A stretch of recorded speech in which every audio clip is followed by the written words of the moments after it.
Acabamos de escuchar a las compañeras de Marea Violeta sobre por qué es importante reivindicar, recordar y rememorar el 8 de marzo y bueno, todos los días la importancia que tiene la lucha por la igualdad real. Y hablando de igualdades, de esas oportunidades, de darle el valor a la mujer que nos merecemos, vamos a hablar ahora un tema bastante espinoso, pero que tenemos que traerlo a debate una vez más, como es la problemática de la gestación subrogada. Hablamos de los vientres de alquiler y para ello lo vamos a hacer con Teresa Domínguez. Ella es activista feminista también de Marea Violeta y de la plataforma Stop Vientres de Alquiler. Así que no se me ocurre una persona mejor para hablar de este tema. Es una problemática, un problema real que hoy en día pues lo podemos vivir y desgraciadamente lo podemos ver, bueno, pues a través de los famosos muchas veces en las redes sociales, sin ir más lejos, ¿no? Ya le damos la bienvenida a Teresa. Teresa, ¿qué tal? Hola, ¿qué tal? Buenos días, encantada de estar aquí, o buenas tardes. Bueno, Teresa, lo Y por primero, darme la oportunidad de hablar de un tema que es realmente espinoso y sobre todo desde la perspectiva que lo vamos a hablar. Sin lugar a dudas, Teresa, la palabra aquí creo que no cabe otra que no sea la de explotación. Efectivamente, porque cuando hablamos de gestación subrogada, de maternidad subrogada, de maternidad para terceros y no de explotación reproductiva, escondemos toda la violencia asociada al proceso de concepción, de embarazo, del parto, del posparto de la madre. Además, es una grave violación de los derechos de las mujeres a la salud materna, a la salud reproductiva y sexual de las mujeres. Requiere, creo que, mucha reflexión, especialmente en lo que respecta al uso creciente de una práctica que dispone de las funciones reproductivas de las mujeres como una falsa técnica de reproducción asistida para otros, ¿no? Para terceros, ¿no? Para quienes pueden pagarlo. Porque la gestación, mal que les pese a los eufemismos y al argumento y a las palabras que se utilizan, no se puede subrogar. Teresa, es al fin y al cabo el tener a la mujer como auténticas vasijas. ¿Qué es lo que dice la ley al respecto, por lo menos en España? Bueno, en España está prohibido. Es decir, cualquier contrato que vincule el proceso o la práctica de un vientre de alquiler está prohibido y además está penado. Otra cosa es que a través de una instrucción se permita que los bebés que nacen por esta práctica en otros países se acabe reconociéndolos a través de la adopción. Por un lado, el padre, entre comillas, genéticamente ligado a ese bebé, lo reconoce como hijo propio y la mujer, si es en una pareja heterosexual, lo adopta cuando llega aquí. En fin, nosotras desde estos vientres de alquiler estamos también por la abolición completa, es decir, nos parece que indudablemente esta instrucción de 2010 debería ser eliminada. Al final, como hemos hablado al principio, quien acaba perdiendo, quien acaba siendo realmente perjudicada es la mujer. La mujer, la número uno, pero también los menores, tenemos que pensar en ello. Y resulta que más de la mitad de los óvulos donados en Europa, utilizados para los ciclos de fertilización, proceden de mujeres que viven en España. Tenemos que ver que se cometen graves violaciones de los derechos de las mujeres en nombre de la libertad. El cuerpo de la mujer se utiliza como, yo diría, como una tía, especialmente los cuerpos de las mujeres vulnerables, tanto las que están en la extrema pobreza como las que supuestamente lo hacen de manera, entre comillas, libre, los llamados países desarrollados, que eso también sería otro factor a analizar, porque realmente en sociedades supuestamente libres, igualitarias, democráticas, el concepto de pobreza y necesidad es muy relativo y tiene que ser analizado también desde función de la idiosincrasia de ese país, ¿no? E independientemente de eso, de toda la cadena, desde ginecólogos, abogados, intermediarios, etcétera, incluso reclutadores, ganan dinero a través de esta práctica. Claro, al final es lo que estamos hablando. Quien recurre a ser madre de gestación subrogada son aquellas mujeres que quizás estén en situación más vulnerable. Está claro, o dentro de lo que más o menos podemos suponer, una mujer que tenga pues un cierto estatus, una cierta clase y tenga una independencia económica, quizás no tenga que recurrir a esto, con lo cual al fin y al cabo estamos hablando de las clases más perjudicadas. Efectivamente, bueno, la realidad en este caso es que los óvulos se compran porque se compran, aunque en España hablemos, por ejemplo, o en Europa de donación, se paga una cantidad estipulada por molestias, pero, por ejemplo, en nuestro país se paga del orden de 1.000 euros por la donación de óvulos. En otros países los clientes compran packs, ¿no? Packs de 8 óvulos, packs de 10 óvulos por 10.000 dólares, 15.000 dólares, etcétera, etcétera. Luego dentro de un catálogo donde tú eliges, pues, maravillosas mujeres que son universitarias, estudiantes. Esos óvulos se implantan en los vientres de mujeres pobres, de mujeres racializadas, de mujeres que normalmente no tienen otro medio de subsistencia. Tenemos que tener en cuenta que esta práctica está permitida o legalizada, entre comillas, en muy pocos países, en una decena de países.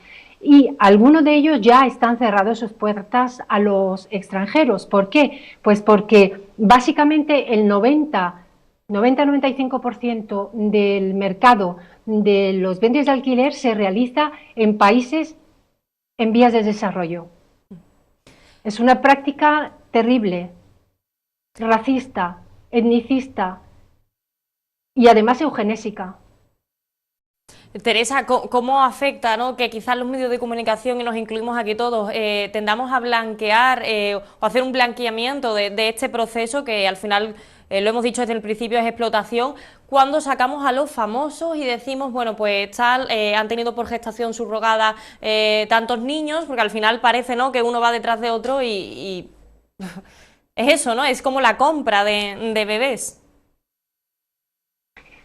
Sí, sí, directamente es compra de bebé. Yo llevo trabajando, investigando en este terreno de los vientres de alquiler, de la explotación reproductiva desde hace unos 5 o 6 años, a través de una investigadora de la India, concretamente, Rita Banerjee, con la que ahora ya me unen unos lazos personales. He llegado a comprender que la práctica de los vientres de alquiler es una práctica que atenta contra los más elementales derechos humanos, a la que recurren hombres y mujeres que quieren tener un bebé de su mismo ADN o no, porque el 40% se hace con donación de gametos, alegando razones médicas, porque como se denuncia, por ejemplo, si tenemos en cuenta, por ejemplo, las parejas homosexuales, que son las que básicamente están saliendo en la televisión, ¿no? Se sienten, bueno, es uno de los argumentos que se utiliza, que se sienten discriminados por su condición de hombres, de no poder tener hijos.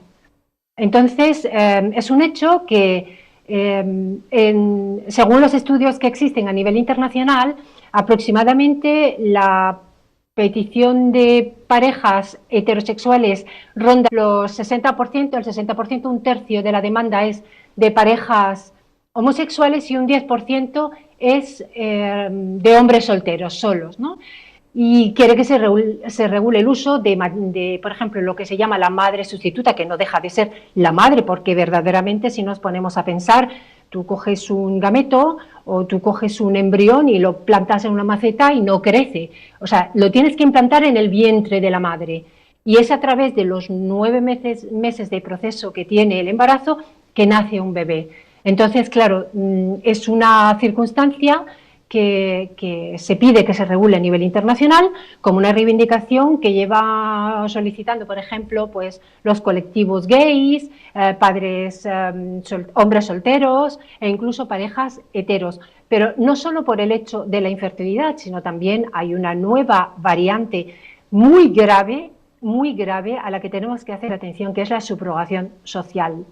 Y la subrogación social de lo que trata es, pues precisamente, como dijo en una ocasión uno de los colectivos muy importantes, con mucho movimiento, que ya ha hecho padre a más de 7.500 parejas homosexuales y que ahora mismo aparagua más de 80.000 demanda a nivel internacional, como dijo, si te lo puedes permitir económicamente, que nada te impida tener un hijo, ¿no? Entonces, yo quería hacer un hincapié porque es muy importante que tengamos en cuenta que hay organizaciones de abogados, hay lobbies que luchan para que se acepte en el mundo los vientres de alquiler como un sistema basado en el mercado que rechaza y que se aplique cualquier norma del interés superior del menor y que ni se exija, por ejemplo, certificados de idoneidad, como de hecho se hace en la adopción, que rechaza los derechos de las partidas de nacimiento, que rechaza proporcionar toda información sobre los orígenes personales de un menor, que es algo fundamental en los derechos de los menores cuando son adoptados. También rechazan el convenio de la Haya, por ejemplo, relativo a la protección de los niños en la adopción y propugnan que en lo relacionado a la mal llamada gestación subrogada se prescinda de la dimensión de derechos humanos. Teresa, también me gustaría hablar de la parte de cómo afecta emocional y psicológicamente a la madre gestante después de dar a luz, quiera o no quiera, a ese bebé. No vamos a entrar en ese debate, pero el hecho de desprenderse de algo que ha estado en tu vientre durante 9 meses, por supuesto, no tiene que ser nada fácil. Pues no lo es. Yo tengo muy estudiado a través de las investigaciones de Sheila Saravana y de Rita Banerjee el proceso de las madres de alquiler en la India. ¿Y por qué la India? Pues porque la India hasta 2017 ha sido considerado el útero del mundo. El 70% de la venta de bebés del mundo hacia países desarrollados ha tenido origen en la India. Entonces es imposible desligar la falta de derechos humanos hacia esas mujeres que una vez que se cierran esos mercados automáticamente se trasladan a otros, es decir, se trasladan a Tailandia, se trasladan a Nepal, ahora se está trasladando a países de África, se traslada a Latinoamérica porque evidentemente el producto que se compra es mucho más barato. La mayoría de estas mujeres son francamente maltratadas. Muchas de estas mujeres ni siquiera saben, son mujeres analfabetas, mujeres que no saben leer, mujeres que son coaccionadas por una sociedad machista, una sociedad que considera que las mujeres tienen una finalidad que es la de la procreación y la de atender a los varones de su familia. Y se descubrió que en la India no dejaba de ser otro medio para poder ganarse la vida de la familia, es decir, obligar a una mujer a someterse a un tratamiento, una mujer que es separada de su familia para irse 9 meses a una granja, a un hospital, en el mejor de los casos, pero se han descubierto muchas granjas de mujeres donde son obligadas a estar acostadas durante los primeros meses de embarazo, donde se les controla lo que beben, lo que comen, no pueden cantar, no hablan con sus familias, pero esto sucede en la India y sucede en Ucrania, y sucede en Nigeria, y sucede en Kenia. Y los ejemplos que nos ponen, por ejemplo, de estos países maravillosos como Canadá o Reino Unido o Australia, hay que tener en cuenta que las madres, entre comillas, que se ofrecen como altruistas, que no dejan de ser una forma de ganarse también la vida porque son compensadas y es muy difícil de fiscalizar todos esos pagos que se hacen de manera subrepticia o a través de pagos que no se pueden controlar. Esas madres concretamente son absolutamente desvinculadas de una manera psicológica, son llevadas a centros donde incluso se les lava el cerebro, se les hace creer que están haciendo un bien común, pero no dejan de ser un 5% de lo que representa el mercado internacional de esos bebés. De hecho, países que lo tienen regulado como altruista ya están estudiando medidas legales para que se establezca el sistema comercial porque no hay suficientes mujeres. Yo digo que si esto es tan maravilloso y es tan fácil y es tan altruista, pues vamos a hacerlo todo altruista y vamos a hacer que aquí no cobre nadie, ni los intermediarios, ni los hospitales, y que las mujeres sean tratadas en igualdad con el resto de la cadena, pero esto no es así. Esto es un gran negocio que mueve más de 5.000 millones de euros al año, con una perspectiva de crecimiento del 6%, y España está a la cabeza.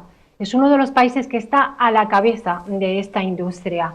Naturalmente, nosotras pensamos que el hecho de que se estén vulnerando los derechos humanos de mujeres en países que no están desarrollados equivale a que somos unos hipócritas desde Occidente, porque queremos preservar a nuestras mujeres y sin embargo acudimos al mercado exterior a buscar mujeres vulnerables que tengan un bebé, que los puedan entregar porque no dejan de ser sus madres. Países donde, quisiera añadir, la mayoría de estas mujeres no tiene atención médica, donde solo tiene atención médica cuando son tratadas para ser, en este caso, utilizadas como vientres de alquiler, y una vez que paren... Sí, no deja de ser un trabajo 24 horas al día, 7 días a la semana y al final es como dices, ¿no? Aquí nuestras mujeres que no las toquen, pero nosotros vamos a contratar mujeres de fuera, pues como tú has dicho un poco, ¿no? De vasijas y... Sí, y existe una base de chantaje, como dice Kaxa Eggman, ¿no? Hay como una base de chantaje en el que nos dicen a las mujeres europeas como vosotras nos ofrecéis como voluntarias, no queréis que se legalice esta práctica en Europa, pues no tenemos más remedio que acudir a otros países. Pero claro, por ejemplo, recientemente hubo una investigación en Canadá en el que se analizaba concretamente por qué las mujeres canadienses no se podían someter a la explotación reproductiva o a lo que se llama gestación subrogada comercial, pues porque directamente, como dice también la Unión Europea, vulnera los derechos humanos tanto de las mujeres como de los menores, porque son mercantilizados y utilizados como un mero medio. Entonces nos preguntamos, ¿es bastante hipócrita pretender que se protejan los derechos de las mujeres en dichos países y, sin embargo, permitamos que el 90% de los clientes vaya a países pobres directamente a aprovecharse de la vulnerabilidad de esas mujeres? Partiendo de la base de que es una gravísima vulneración de todas, en cualquier lugar, de derechos humanos, ¿no? Y que socava la dignidad de las mujeres y se mercantilizan criaturas que nacen de sus propias entrañas, ¿no?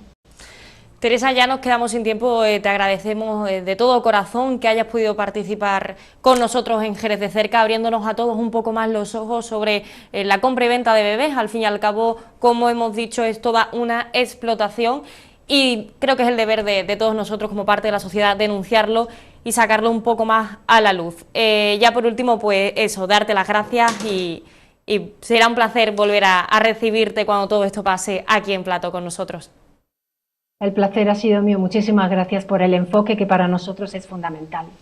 Muchísimas gracias, Teresa, por, como decimos, no abrirnos los ojos con este cuento de la criada. Nosotros ya para despedirnos del programa queremos dejarle con un vídeo que nos recuerda y nos va a seguir recordando al Día de la Mujer porque eso sí nos tiene que quedar en la cabeza. No es solamente un día al año, tenemos que luchar los 365 días. Nosotros ya nos despedimos, pero esperemos que pasen una muy buena tarde y hasta mañana.